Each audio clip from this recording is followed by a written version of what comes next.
Welcome to Post-Burnout.com interviews. My name is Aaron Kavanagh and I'm the website's founder and editor-in-chief. Post-Burnout.com is a culture website dedicated to venerating burnt-out artists the world over. Our interviews are mainly recorded to be transcribed, but every now and again we release the audio in a series we call Post-Burnout.com interviews. If you enjoy what we do, be sure to subscribe.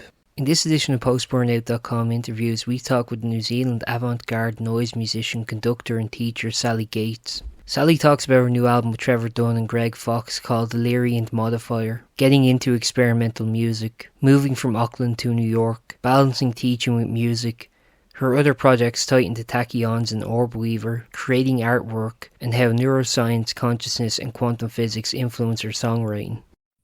Hey Sally, how's it going? Hey. I'm just recording now. The first thing I wanted to ask actually, I was kind of like reading up on you a bit. So my understanding is that when it kind of came to for you for getting into music, for yourself it was kind of through discovering kind of extreme metal, if that's correct. I was wondering, like, you kind of grew up in New Zealand, if I'm correct. So I was wondering, like, how fostering is kind of New Zealand to music that's perhaps a little unorthodox. I think it was very accommodating of that. Like there was a really small scene, but it was like quite strong. And I think just the isolation, it kind of pushes you to like look out and explore and just kind of see like the extremes of things, and even just as a culture, I mean, like New Zealand's very big into like extreme sports and, adventures and traveling and all that. And I think that's definitely reflected in the music. Um, yeah. Yeah. So had you already been working as a musician before getting into metal, or did you discover metal first? I've been playing music since I was probably 3 or 4 years old. Like I started on the piano that my family had, and then started getting lessons when I was 5. And I guess I grew up listening to like what you'd call classic rock now, like like Bowie, Zeppelin, Queen, stuff like that. And um, I started getting into metal, I think probably through my sister. Like she was older than me, and her friends like would give her CDs, and so I'd kind of like just rifle through her collection and started finding heavier stuff. And then I would go to the record store and look through the metal section, and then just pick out things that looked interesting. And purely by chance, I came across Emperor's Anthems to the Welkins at Dusk, and I was like, oh, this looks really interesting. It's from Norway, and let me see what this is about. And I just Yeah. absolutely loved it, and then went down that wormhole. And then a couple of years later, I sort of came backwards and was like, oh, this is Slayer, Metallica, and like, Yeah. you know, And then like obviously at the same time you were doing kind of like visual art, if I'm correct. So I was wondering, like, I don't know, were you studying that in school, or was that just something you were doing kind of as a hobby? yeah, that was just, I guess, something I kind of picked up naturally. Like, I think having an artistic talent sort of runs in my family. And so I was always like drawing and painting. And I kind of felt like I had more of a natural aptitude than music. Like, I never felt like I had any music talent. Like, I always had to kind of work at it, Sure. But painting and artwork just kind of comes naturally to me. So a lot of the times when I'm composing or thinking about music, it's like I'm thinking about it visually, and yeah. Yeah, one thing I thought was very interesting. I was listening to an interview with you, and you mentioned how Salvador Dali's kind of paintings actually influence how you tackle the instrumentation for yourself. Yeah, I was wondering how, like, I think for a lot of people who probably aren't artistic themselves, it's sort of a difficult thing to imagine, like, how the visual aspect can influence the auditory aspects, I guess, or vice versa. Yeah, I was wondering if maybe you could expand on that a little bit, because I thought it was very interesting. Yeah, I think like a good way to tie it together, like that would be relatable for most people, is to think of it like a soundtrack, like the music's going together with these images and kind of like one's heightening the other, or there's like a kind of push and pull there. As far as Dali, I mean, he was one of the first artists that I got into, like with the surrealism um, and I guess two main concepts really stuck out to me was the melting and then disintegration. So you have the persistence of memory is a great example. You have like the melting clocks, and then there's the disintegration of the persistence of memory, where it all kind of like separates into like little cubes and blocks. And so like a lot of the music I write, like like I kind of think of that like melting, warping thing, and I guess that applies to the rhythm, like kind of making things more bendy or squishy, and Yeah.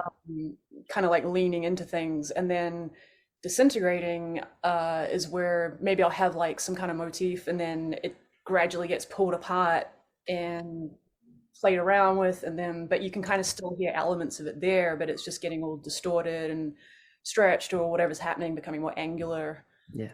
So So you think of it in kind of in terms of like the shapes, and I think I think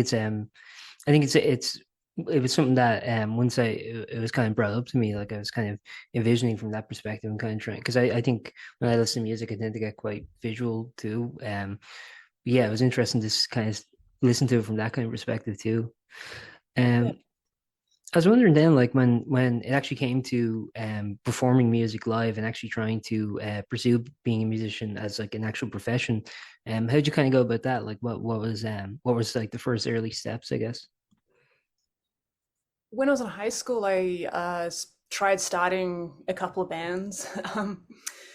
So I would just actually I remember like just putting flyers around town, like in Auckland, and Yeah, just trying to find people to play with, and because I didn't have like any in my friends at school, like weren't musicians. I didn't really have anyone to play with, so I had to kind of like step out of my social circle and find people, and then so eventually I got a few bands together, and we recorded a demo using songs that I wrote and the other guitar player wrote, and then um, that kind of fizzled out as bands do. sure, yeah, um, and then the first band I actually performed with was a cover band that I put together, and we just played like like Sepultura, Slayer, probably some Sabbath, that kind of yeah, thing. Um, and then yeah, so essentially I just tried to play with whoever I could, and then when I was 21, I moved to the States, and I got lucky. I was able to step into a touring gig right off the bat. I played bass with Geigen for a few okay. years, and that led to other gigs. Like I had a few tours where I was just a hired gun, and so that was a great learning experience, just in a new country, just like immediately meeting a whole bunch of new people and learning how things work, and just kind Yeah. of went from there. Was there any kind of intimidation kind of going from a country that's like relatively small like New Zealand to, such a massive, vast place like the US? Any kind of what? Sorry. Like such a kind of like vast place as like the US, it comparatively, like was it kind of a culture shock or was it an easy transition? There was definitely culture shock. I mean, I traveled before, and like I was saying, like New Zealand culture, like you're encouraged to travel and have like your big OE and all that, Yeah. So that wasn't so much like a new thing, but it was still, I moved to Florida to start with, and that was definitely a culture shock. Like Yeah. I didn't know much about the place, didn't know what to expect, and then I get there and it's just strip malls for miles. And it's like, I mean, I like to call it like a lack of culture shock, because I'm like, Sure. Okay. what do people do here? What's going on? Um, but then eventually, like, I moved a bit closer, like to North Miami, and that was a much more interesting place. Like, it's more of a melting pot, and there's like a really interesting creative music scene there. And, there's people from, all over like South America and the Caribbean and Central America. And so it's, yeah, that was a lot more of a, yeah, just sort of creative, interesting place. And then also, I think you then for a while you toured New Zealand, kind of going back for a while, like and I believe you played like the opera houses there. Is that correct? And like, what was the kind of reception then when you kind of like came back then as a professional musician? Yeah, that was amazing. I mean, I hadn't played there since I left, basically, like when I was 20 years old and playing in a grindcore band. Yeah, So to come back and play the Wellington Jazz Festival at the Opera House, that was just like a, like a 180, I guess. And yeah, it was incredible. I mean, I was just playing solo, and I was just, being me, doing all my weird stuff. And it was really nice to actually be so well received. Like I had the festival crew, like they were amazing, like they were so supportive, and they got a lot of good press. Like I spoke on Radio New Zealand, and I even got to write an article about what I do for the newspaper. And so it was just like amazing to come home to that kind of reception. And then I also worked with Audio Foundation, who's a great organization. Like they booked me in a lot of other gigs around the country and like improvising with different people. So it was kind of great to come back into the music scene there, and but like a different side of it. Like it wasn't like the metal scene that I was used to, and I knew people. So it was, um, yeah, it was great to just kind of see what was going on locally and meet a lot of musicians there. Yeah, I just heard the cars beeping in the Oh, background. So then, obviously, you worked then with the band Orbweaver, and then you started your own band. If I'm getting the chronology correct, so you started your own band then, Titans and Tachyons. Yeah, I was wondering because my understanding is that with Orbweaver, you were kind of just more um like facilitating other people's kind of music, whereas with Titan, you were kind of like you're very much kind of the ringleader. Would that be correct? yeah, like Orbweaver actually came out of Geigen. So it was Randy Pyro's project. We both left Geigen around the same time, and so he started this new band, and I ended up joining him with that. And I would contribute to the music, like the arrangements, and I'd write my solos and harmonies. But it was largely his project. So Titans Tachyons was really my first time being a band leader and doing everything myself, and it was just like it was a really necessary process. Like it was a great challenge and good change for me, like just getting to completely express who I was and what I wanted to do, and like find my musical voice. And I was very fortunate to link up with the band members that I have. Like they were completely on board, like totally got what I was trying to do. And yeah, they're all just incredible musicians. Like I'm very fortunate to work with them. And then your new project then is obviously I have here sorry Keystone Fox. Is that correct? The order? Yeah, Okay. yeah. Yeah. So yeah, obviously I mean Trevor Dunn you've worked with in your bands before. Yeah, I was wondering kind of what inspired this kind of like I know you've also worked with I know you've also worked with Greg. So I was wondering like what kind of inspired this new project then?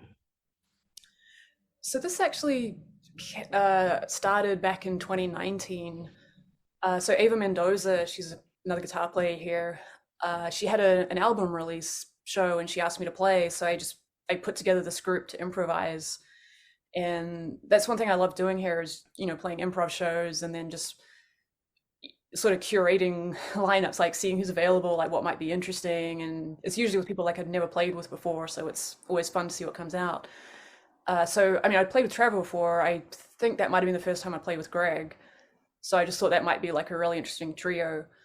And so we played the show, and then of course, like COVID happened, all that. And then so I guess like early 2021 when things were kind of like just starting to come back, and I thought this might be a cool thing to pick up again, just as like a project coming out of that. And so we got together a couple of times at Greg's studio and just kind of, played together and got back into the groove of things. And it was kind of strange for me. I don't know about the other guys, but I mean, like just not having played with anyone for like a year or so, and then just like being back in the room, it was like kind of strange. So it took a little bit to get back into it, and then I just wanted to keep things moving. I wanted to like keep putting out music, so I was like, why don't we go record? Like this might be an awesome experiment, you know.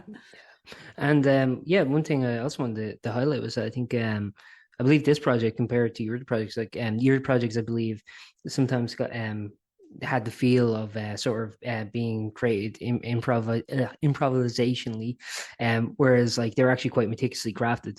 Whereas I believe this one has a lot more room for improv. And I was also wondering like sonically, how do you think it differs from your other projects? Because when I was listening to it, I felt it had a lot more of a kind of loose structure to it. It really did feel like sometimes people use this derogatory, but like just sincerely, like it felt kind of like a jam session, but in a good way, where it's like you're actually getting something of merit. Um, yeah, I mean that was sort of the aim, was to have some kind of structure to it. And going in, I did want to differentiate this from Titans Tachyons. And like you say, I mean, Titans is like probably like 80% composed. Like there's definitely a lot of improvisation, and but it's still loose. Like there's things where like we don't, like I always improvise my solos, like I never play the same thing. And then there's sections, like I was talking about, like the disintegration thing, where we'll have that will be like kind of like an improv thing. And so, but yeah, largely like this Gates Dunn Fox is almost entirely improvised. We did, like 2 days in the studio and then edited things down and kind of like arranged it a little bit. And there was one song, Nobody and Nothing, that Trevor like really heavily edited. Like he sort of actually made a structure to it and then I put some overdubs in. But other than that, I mean, it's just like what we just played on the spot, and one of the big concepts from this album with the structure was like perception versus hallucinations and reality, and the kind of controls and limitations behind that. Like I was sort of diving into like neuroscience and consciousness and quantum physics. Like I was doing a lot of reading over the pandemic, and this one lecture really struck me. It was by this neuroscientist called Anil Seth, and he just had this one concept where he said perception is controlled hallucinations and hallucinations are uncontrolled perception. Okay. And I was like, whoa, that's an amazing thought, Yeah. Because essentially, like your brain is generating your reality. It's like hallucinating what's around you, like based on the information that is given from your senses. Yeah. And so if this information isn't controlled, you don't have any limitations on it, or you have overly strong perception, then it starts to look like you're hallucinating.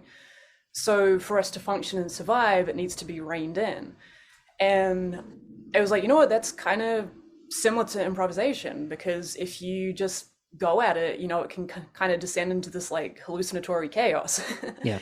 And sometimes things come out of that. Like there's a lot of cool accidents that will happen, or, it'll find its way, but sometimes it can descend into noise and not really have any kind of like musical survival, if you will, Yeah. So from the jam sessions that we'd been doing, we'd already started playing around with these concepts of like limitations in form, like having time limits, or saying you can only play these 5 notes, or like maybe we have to do like an A-B-A thing and then go free and then come back to A or whatever, just like, which pretty traditional in structure. But I started noticing that actually having these like cues or controls on it, it made it a lot more functional and musical. And one thing that really seemed to work well with us was the time limit, just keeping things really short. And we would kind of just come up with numbers in the studio. It'd be like 3 minutes, 52 seconds, Yeah. see what happens. Well, that was one thing I did notice actually, is that comparatively it is they're very short. It's definitely not krautrock or something like that. But one thing like I think is really cool is that I think the individual characters of your music kind of shine through. I think from Trevor you really hear that kind of sort of tribal, earthy kind of drumming. From Greg you really hear that kind of electronic kind of keys, and from yourself I think you really hear that kind of like looping and effects and stuff. So I think it is a really great amalgamation and kind of showcase of you three as musicians kind of coming to make a cohesive whole. Yeah, thank you. I mean, Yeah. yeah, I figured like just everybody's personalities and styles in this group would be a very cool mix, just having those individual elements. Yeah. The album is called Deliriant Modifier. And yeah, it's coming out next month. Yeah, I was wondering, do you have any kind of like anticipations for, or are you just kind of like happy if anyone, has a good time? Yeah, basically that. I mean, if I hope people enjoy the record, and we're planning an album release show, which will be on the 25th of October at Sundown Bar in Ridgewood, which is New York here. Yeah. And yeah, I mean, we really wanted to like present this as a nice product as well. Like we have, like Trevor and I collaborated on the cover art. So as you might have seen from my other artwork, like I'm really into like sort of geometric, like bright shapes and colors, and so kind of like optical illusions and that. And so I sort of play around with that a little bit. And then Trevor does collages, so he makes some layers and then I'd add to it. And so that was a really fun process too. And it was sort of similar to how the music was created. And then so to complete that package, we're putting out on vinyl, and it's the vinyl matches the colors of the album, so like the album cover. So it's yeah, it's gonna be like a nice physical thing for people to have. Would that be a limited release or? Yeah, we just did 300 copies through Riverworm. Perfect. Yeah, I guess one final thing I'd ask is, I believe if I'm correct, you're actually a music teacher as well. Mhm. Yeah, so I was wondering, like, what kind of sort of inspired you to want to take music, I guess, to a kind of didactic level like that, and to try and, actually influence or kind of foster younger talents. It's just something that happened naturally. Like I'd always enjoy showing friends how to do things on the guitar. So um, I also worked at guitar stores for a long time, and so people would actually come and ask me for lessons. And at first, I was like, "Well, I don't teach," but then I was like, "Well, maybe I should," you know. Yeah. Um, so So, yeah, I enjoy it. Like I like helping people learn and figure things out, and it's I mean it's great as a musician too. Like you learn a lot yourself. Like you have to be prepared for the lesson. Like you have to prepare material, and you have to like kind of guide people through this learning arc. And so it's just beneficial all around. do you ever find that the two kind of occupations ever kind of like conflict with each other? Or? No, I think they're pretty conducive to each other. I mean, like teaching and gig hours tend to fit. Like teach in the day, have a gig at night, and um, yeah. And I also, I mean, a lot of my day job is more art based. Like I do, excuse me, graphic design and photo editing and all kinds of things like commission paintings, and so. Okay, cool. Yeah, so I think that's everything I had to ask. Is there anything you'd like to add before we wrap up, or? Just thanks so much for having me and taking the time. It's yeah, it's nice that you sort of dove in and did research. I appreciate that. I try my best. Yeah, cool. Thanks very much. Enjoy the rest of your Thank day. you for Thanks listening to that talking with me. episode of Yeah, thanks so much. You postburnout.com too. interviews. Take care. We hope you enjoyed and stay Bye. tuned for more. Bye.